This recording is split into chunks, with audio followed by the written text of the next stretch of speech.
There's a moment in every civilization story when the noise becomes unbearable, when truth drowns beneath entertainment and power starts to eat itself alive. Empires don't just fall because they get invaded. They collapse when they can no longer remember why they existed in the first place. Look around. Debt spiraling, trust fading, narratives rewritten in real time. Every empire thinks it's different, until it isn't. And here's the pattern most people never see. Collapse isn't the end. It's the reset, the bridge between an old illusion and a new order. When Rome fell, the world didn't end, it reorganized. When monarchies crumbled, democracy rose from their ashes. When gold died, paper was born. And now, when paper dies, what comes next? The final act of the historical cycle. The moment collapse turns into creation. But before we rush ahead, you have to understand how we got here. Because the pattern is ancient, and it's repeating right now, right beneath your feet. Civilization has always moved in cycles, 7 stages that echo across thousands of years. Birth, growth, prosperity, decadence, decline, collapse, and finally, reset. Most people only study the fall, of course, but the real story begins after collapse, in that quiet moment when everything familiar disappears. That's when the rules change. That's when the next power steps forward. Unseen, unchallenged, unstoppable. Right now, humanity stands on that line again.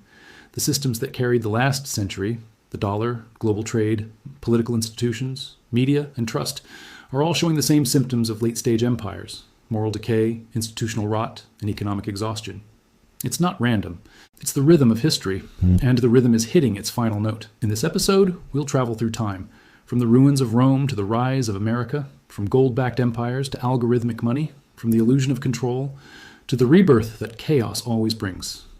This isn't about fear, it's about pattern recognition. Because the more you understand how systems die, the more clearly you can see how new ones are born. Every empire believes it's eternal, until history whispers the same quiet words: your time is up. And when that whisper comes, there are 2 kinds of people: those who panic and those who prepare. Every empire believes it's special. Every generation believes it has evolved past the mistakes of the last. But history doesn't care about belief. It moves in patterns, slow, mathematical, and merciless. Civilizations rise when they are united by vision. They collapse when they forget what that vision was. The pattern has appeared so many times, it might as well be a natural law. It begins with courage and ends with comfort. It begins with sacrifice and ends with entitlement. In the early stage, people fight for something larger than themselves. They build, they innovate, they trust. Then prosperity arrives. Life gets easier, and comfort becomes the new god. Eventually, luxury rots into decadence. The hard times that once shaped strong people disappear, replaced by a culture obsessed with distraction and pleasure. And when that happens, decline doesn't come as thunder. It comes as silence, a slow erosion of meaning that nobody notices until it's too late. Every empire goes through these 7 stages: the birth of values, the rise of innovation, the peak of wealth, the spread of corruption, the loss of trust, the fall of systems, and finally, the reset, when collapse clears the stage for something new to begin. The fall of Rome wasn't sudden. It was the product of years of political rot, overspending, and the illusion that the empire could never die. The British Empire thought it had mastered the world until debt, war, and internal decay shattered its illusion of control. The American century began as a story of resilience and became a story of comfort. A nation built by struggle, now addicted to convenience. The names change, the actors change, the setting changes, but the script remains the same. Each stage overlaps with the one before it, like waves pulling the tide forward. At first, growth feels unstoppable. Then power concentrates. Then arrogance grows. Then corruption spreads, masked as progress. And by the time the system realizes what it's become, it's already too late. The 7th stage, collapse, isn't chaos for chaos's sake. It's a natural correction, a forced reset that restores balance. When an empire stops serving its people, the world stops serving the empire. History's genius lies in its symmetry. The same forces that build civilizations are the ones that eventually destroy them. Innovation breeds excess. Wealth breeds dependency. Power breeds decay. And through it all, the pattern keeps moving. The rise gives birth to the fall, and the fall plants the seed for another rise. If you plot these moments across centuries, Rome, Byzantium, the Mongols, Spain, Britain, America, you'll see the same rhythm pulsing through them all. A rhythm that hums quietly beneath every currency, every government, every ideology. And right now, that rhythm is approaching its final note once again. We are living through the 7th stage, the collapse. But collapse isn't destruction. It's the moment before rebirth. It's the silence before the next idea takes shape. It's the point when everything fake begins to crumble and everything real begins to return. This is why understanding the pattern matters. It removes fear. It turns chaos into context. It helps you see that the end of an old order is not the end of the world. It's the beginning of a new one. History has no favorites. It only rewards alignment with truth. Those who see the pattern survive it. Those who fight it become its victims. The real question isn't whether the system will reset. It's who will be ready when it does. Every pattern needs proof. And history has more than enough. Let's start with Rome, the empire that mastered civilization, trade, and law. At its height, Rome stretched from Britain to Egypt, with wealth pouring in from every direction. Roads connected the world. Gold filled the treasuries. Art and philosophy flourished. The Romans believed their system was eternal. But the same prosperity that built Rome began to rot it from within. The citizens grew dependent on state handouts. Politicians traded truth for popularity. Debts exploded. The currency was devalued. And loyalty became something you could buy. The Roman denarius, once backed by silver, was gradually filled with base metals, a slow betrayal of trust that mirrored the corruption of the Senate itself. By the time the empire realized its money had lost value, the same disease had spread to its soul. When enemies finally reached the gates, the war had already been lost. Not on the battlefield, but in the minds of its people. Rome collapsed not because it was weak, but because it forgot why it had once been strong. Now shift forward more than 1,000 years. The British Empire, the most powerful force of the 19th century. An empire built on industry, exploration, and innovation. It conquered oceans, mapped the globe, and built a financial system that shaped the modern world. But power breeds arrogance, and arrogance breeds blindness. The same energy that once expanded the empire turned inward. Industry became exploitation. Colonies revolted. Wars drained the treasury. And like Rome, Britain began printing promises it couldn't keep. The pound, once the symbol of global stability, began to lose its magic. Debt replaced discipline. And by the end of the Second World War, the empire that once ruled the waves was drowning in its own contradictions. Its collapse didn't come with fire. It came with exhaustion. Now look at America, the inheritor of both Rome's ambition and Britain's system. It rose from war and depression into an era of unmatched prosperity. Its currency became the world's reserve. Its culture became global. Its technology reshaped time itself. But just like those before it, the American empire reached the same turning point. We can see it in the graphs, but more importantly, we can feel it. Debt surpassing production, wealth concentrating at the top, values replaced by entertainment, public trust replaced by algorithms, money created out of thin air to delay a reckoning that can't be postponed forever. Every warning sign of late-stage empire is visible. Economic dependence, political division, moral confusion, and cultural fatigue. The same symptoms that marked Rome in its final century now echo through digital screens. The story repeats. Not because people don't study history, but because they refuse to believe it applies to them. Every empire thinks it has one more trick left, one more invention, one more bailout, one more miracle. But the pattern never negotiates. The truth is brutally simple. When a system becomes too complex to sustain itself, it collapses under the weight of its own illusion. When the currency loses meaning, trust disappears. When trust disappears, unity fractures.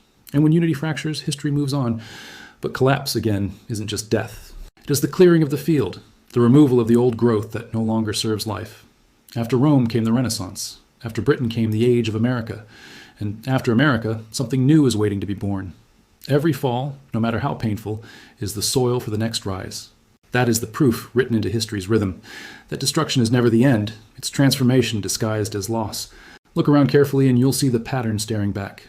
We are living inside the echo of every empire that came before us, only faster, louder, and more digital. History no longer unfolds across centuries. It now cycles through decades. Technology has compressed time itself. The signs of the seventh stage are everywhere, though disguised as progress. The same forces that once expanded our world, innovation, finance, connectivity, have turned inward, feeding on the system that created them. The internet, once a tool for truth, is now a battlefield of perception. Money, once a measure of value, has become a simulation of belief. Power, once earned through effort, is now granted through manipulation. Every empire begins with truth and ends in spectacle. We now live in that spectacle. A society drowning in information yet starving for wisdom. A generation that scrolls through collapse as if it were content. The collapse of meaning always precedes the collapse of money. When people no longer agree on what's real, the system holding them together begins to fracture. Inflation, division, censorship, these are not random crises. They are the natural symptoms of an empire entering its final stage. We are watching the last phase of the dollar era. An empire not of land, but of liquidity. For nearly a century, America's financial system has functioned as the world's bloodstream. Every trade, every commodity, every reserve depended on its pulse. But now, that pulse is weakening. Debt has replaced productivity. Speculation has replaced creation. Narrative has replaced reality. The same illusion that destroyed Rome's currency and Britain as empire now hides behind digital screens. Trillions printed with a keystroke, defended with confidence instead of collateral. And yet, deep beneath that illusion, a quiet shift is already underway. Nations are beginning to trade outside the dollar. New alliances are forming in silence. Technologies like blockchain, AI, and digital identity are laying the foundation for a new global architecture, one that doesn't need permission from the old order. This is not just an economic story, it's a spiritual one. Humanity always builds systems that reflect its consciousness. And when consciousness evolves, the system must break so it can be rebuilt. That SY collapse feels chaotic, because the old version of reality is dissolving faster than people can accept it. Every reset begins with denial. People cling to the familiar, even when it no longer works. They defend illusions, because truth feels like loss. But history shows what happens when illusion becomes law. The fall becomes inevitable. You can already sense the fatigue. The headlines recycle the same panic. The markets dance on the edge of unreality. People are connected to everyone, yet feel closer to no one. Society has become a theater of noise, where every crisis is both real and irrelevant, every outrage both genuine and performative. This is what the late stage of empire looks like in the digital age. A civilization that confuses awareness with wisdom, reaction with change, and comfort with freedom. But beneath all that noise, something else is forming. The beginning of the reset. You can feel it in the rise of alternative systems, in the hunger for meaning, in the quiet realization that the old institutions no longer hold the answers. The next world order isn't being declared on TV, it's being coded, built, and imagined in silence. We are witnessing not just the end of an empire, but the birth of a new human era. One that might replace hierarchy with networks, centralization with decentralization, control with transparency. And just like every collapse before it, the transformation won't be fair, equal, or clean. It will be turbulent. It will test every belief people hold about security, money, and power. But it will also reveal who's awake enough to see beyond the smoke. Because history doesn't just reward power, it rewards awareness. And awareness is what separates those crushed by collapse from those reborn through it. Every empire is a reflection of its people. The rise and fall of nations are not just political or economic events, they are psychological ones. When a civilization loses its sense of meaning, it's because the individuals within it have lost theirs first. Collapse doesn't begin in the streets, it begins in the spirit. It starts the moment people stop believing in anything greater than comfort. When survival becomes the highest goal and pleasure replaces purpose, the foundation quietly cracks. History doesn't repeat because systems fail, it repeats because people forget. They forget that prosperity demands discipline, that freedom demands responsibility, that truth demands courage. The same pattern that destroys civilizations also destroys individuals. We rise when we struggle, we decay when we avoid struggle, we grow through friction, and we fall through indulgence. Every empire is just a mirror of human nature, magnified across millions of lives. So when we talk about the collapse of the system, we're not just talking about politics or money. We're talking about the collective state of the human soul. A civilization drowning in distraction isn't dying from lack of wealth. It is dying from lack of meaning. And that's what every great reset forces us to rediscover. The fall is never just punishment, it's instruction. It reminds humanity of the values it abandoned: simplicity, truth, courage, faith. It strips away illusions until only what's real remains. That's why collapse always feels cruel, because it takes away everything false at once, but hidden in that pain is rebirth. Every ending is an invitation to begin again, this time with clearer eyes. Every loss is a chance to remember what actually matters. And that's the deeper law of history, the same law that governs nature, life, and time itself. Nothing truly dies, it only transforms. You can see this even in your own life. Every personal crisis feels like destruction until you realize it was an awakening. Every loss that shattered you also freed you. The same pattern that destroys empires is the same one that rebuilds souls: creation, growth, decay, renewal. The macro mirrors the micro. Civilizations collapse for the same reasons people break: pride, greed, denial, comfort. And civilizations are reborn for the same reasons people heal: honesty, humility, awareness, and the courage to start over. The global reset isn't something happening to us, it's happening through us. Because history doesn't move on its own, it moves through human hearts. The fear, the confusion, the search for stability. These are the birth pains of a new consciousness, a new way of being. We are living through a transformation, not an apocalypse. The world isn't ending, it's updating. And like all updates, it's messy, unstable, and uncomfortable, but necessary. When old systems die, they take their illusions with them. When the smoke clears, truth becomes visible again, and in that clarity, we get to decide what comes next, not as nations, but as people. This is what the reset truly means. It's not the rise of a new government or currency. It's the return of alignment between what we create and what we believe. It's the moment we stop outsourcing meaning and start rebuilding it within ourselves. So, as the old order fades, the question isn't just who will rule the next era. The real question is, who will deserve to? Because the new world won't be led by those with the most money or weapons. It will be led by those who understand the truth and live it. Every great collapse feels final until you realize it's just the universe exhaling. What looks like destruction is often correction. What feels like chaos is simply balance returning. The old order is in T dying because it S evil. It is dying because it S complete. It has served its purpose. It took humanity as far as its values could carry it. But now those values are exhausted. Growth without meaning, progress without direction, comfort without depth. The world we built was efficient, connected, and powerful, but it was also fragile. It traded spirit for speed, truth for convenience, and presence for distraction. It gave us everything except understanding, and so it must break. The reset is not an event. It's a transition.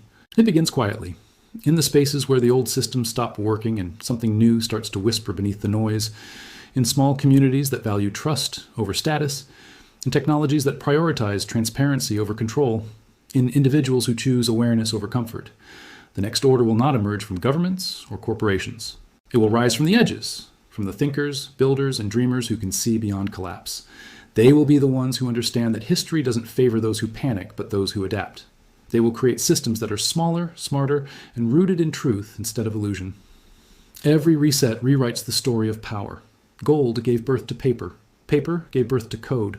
And code will give birth to something we can yet name, a new medium of trust, exchange, and connection.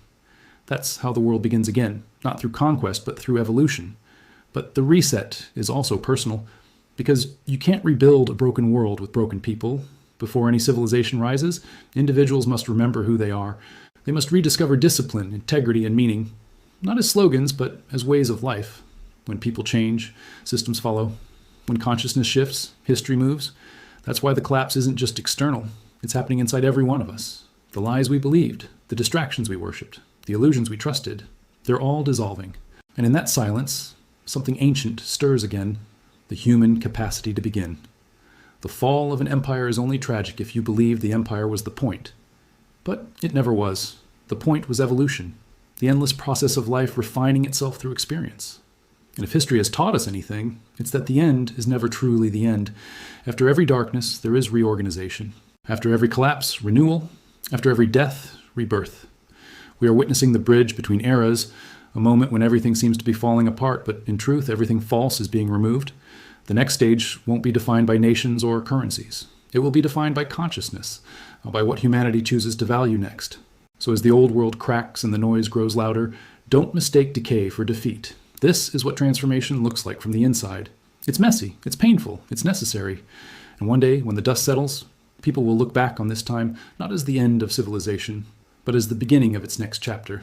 Stage 7 collapsing into Stage 1, death giving birth to creation. The final note resolving into silence before the music begins again. The reset has already begun. The only question left is, when the new order rises, who will you be in it?